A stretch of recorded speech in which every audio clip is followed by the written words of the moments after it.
Manners and Behaviors in Pride and Prejudice by Emily Seideau, Sarah Snyder, Anna Gonzalez-Array, Claire Hauk, Jordan Holmeyer, and Bismigli.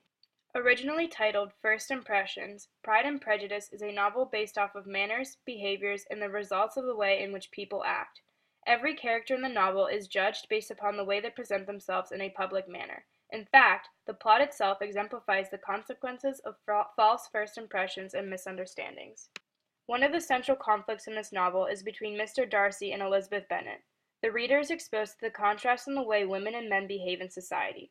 Women, for example, are expected to be submissive to the dominance of any male.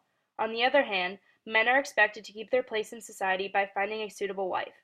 Quote, "It is a truth universally acknowledged that a single man in possession of a good fortune must be in want of a wife." End quote. In Pride and Prejudice, the behaviors and mannerisms of 18th century English gentlemen play a significant role in the novel. An English gentleman is a man that varied in degrees by rank, birth, and worth of living in a parliamentary monarchy. Throughout the novel, readers are subjected to various forms of behaviors that determine a person's place in society. Other characteristics of a gentleman are civility and politeness, in which civility is the more dominant quality.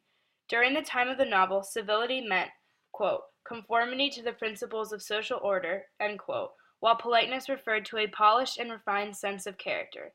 Both civility and politeness made up the elegance of behavior that was a requirement of a gentleman. Mr. Bingley surpasses the definition of what it means to be a gentleman at the time. He is not only extremely wealthy, but is also kind and polite. In social events, he shines as being the most outgoing and optimistic man in the room. Jane comments on his politeness and says, quote, "He is just what a young man ought to be, sensible, good-humored, lively, and I never saw such happy manners," end quote.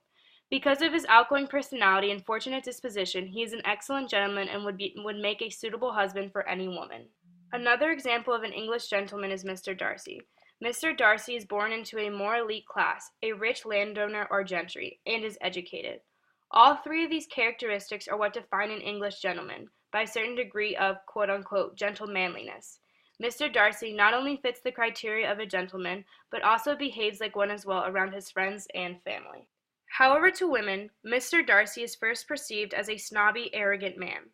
Elizabeth does not want to get herself involved with such a man because of the first impression he makes. Quote, "Good manners must flow from good motives, and true gentlemen aren't always easy to find." End quote. To Elizabeth, Darcy's motives and manners fell short of what she desired in a man. Fortunately, after she gets to know him better, this perception changes. Elizabeth discovered there is more than meets the eye to Mr. Darcy's arrogant exterior. Their behaviors towards one another change, resulting in a turn of events for the central conflict. This shows just how important one's behaviors are in retrospect to the way things turn out. It is easy to see that manners in this book are superficial. They are external ways of acting, but in fact do not show the person's true identity. While Caroline Bingley is shown to be flawless in the topic of manners, this does not show her true thoughts and actions that otherwise would be shown if she was not placed in this type of society that puts so much emphasis on manners. While men are the superior gender in Elizabethan society, women are portrayed as inferior in both manners and in rank. However, Elizabeth is an exception to this. She knows what she wants in a man, and does not conform to the standards that society has set. She wants to marry for love, not for wealth. Although Elizabeth wanted to marry for love, marriage in the gentry class followed strict social standards. The way in which gentry viewed marriage was far different from Elizabeth's perspective. Start quote. Marriage linked the inheritance of the groom to the dowry of the bride, and it was felt that the two partners needed to be of similar economic stature to ensure the continued prominence of both families. End quote. This rule was followed by the gentry to maintain their social status. This rule is broken in Pride and Prejudice when rich landowner Mr. Darcy married a commoner, Elizabeth Bennet. Lady Catherine references this social standard when speaking to Elizabeth about Mr. Darcy's betrothal to another woman of equal status. Quote, "Their future on both sides is splendid. They are destined for each other by the voice of every member of their respective houses." End quote. Lady Catherine makes it clear to Elizabeth that by marrying Mr. Darcy, she is breaking the strict social rules on marriage. Some of the manners expected by women included in the Regency Society seem ridiculous compared to the present. For example, women were not to shrug their shoulders. Shoulders were to be as low as possible at all times, so as to stand out. Another would be that little girls should walk or sit with their feet turned outward because turning their feet inward looks awkward. At formal balls in the novel, women also have standards set out for them. They have to wait until they are asked by a man to dance. They cannot initiate in dancing or polite conversation with a man because it is the man's duty to carry out those initiations. In addition, when women are approached, they are perceived as foolish if they deny a man's request. Elizabeth is one of these quote-unquote foolish women for denying Mr. Darcy's request to dance.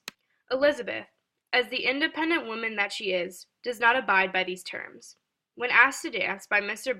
Darcy, she politely declines his proposal and walks away. This comes to a shock to Darcy because he realizes how different Elizabeth is from the rest of the women in that society. Unlike her strong and independent sister, Lydia Bennet is the epitome of a desperate teenager. Every action and decision she makes reflects her immaturity. She is described as being, quote-unquote, untamed, unabashed, wild, noisy, and fearless, and will flirt with anyone in a uniform. Her elopement with Mr. Wickham shows her carelessness and need for attention. Her actions reveal that she is willing to embarrass her family just for a man. Ultimately, this 15-year-old's actions are a clear reflection of who she has been raised by. Mrs. Bennet is fixated on marrying off her daughters to wealthy men. She is extremely naive and is constantly being mocked by people in society and her husband. Mr. Bennet speaks to Mrs. Bennet extremely condescendingly. He views her ignorance as a source of amusement and finds her opinions irrelevant. Mrs. Bennet's actions in public settings are not those that are expected of classy women. She would say almost anything to try to advance her place in society. Through these simple manners that were expected out of the people in the Regency society, one can see how behaviors and the true identity of a person can be disguised. These behaviors show the impact of society on the characters in the novel. Each character's behaviors do not always reflect their true identity. It shows the thought process and resulting actions of a person. Through these thoughts and actions, the reader is able to learn a character's beliefs, opinions, attitudes, and values. It is up to the character to decide how they want their behavior to reflect them. Overall, manners show to be a reflection of what the character's world expects of them, while their behavior is a decision all for themselves. While a character might show friendly manners because that is what is expected, the character may feel angry on the inside. It is important to realize this in Pride and Prejudice because manners suppress many characters' behaviors that would otherwise have been seen in a less strict society.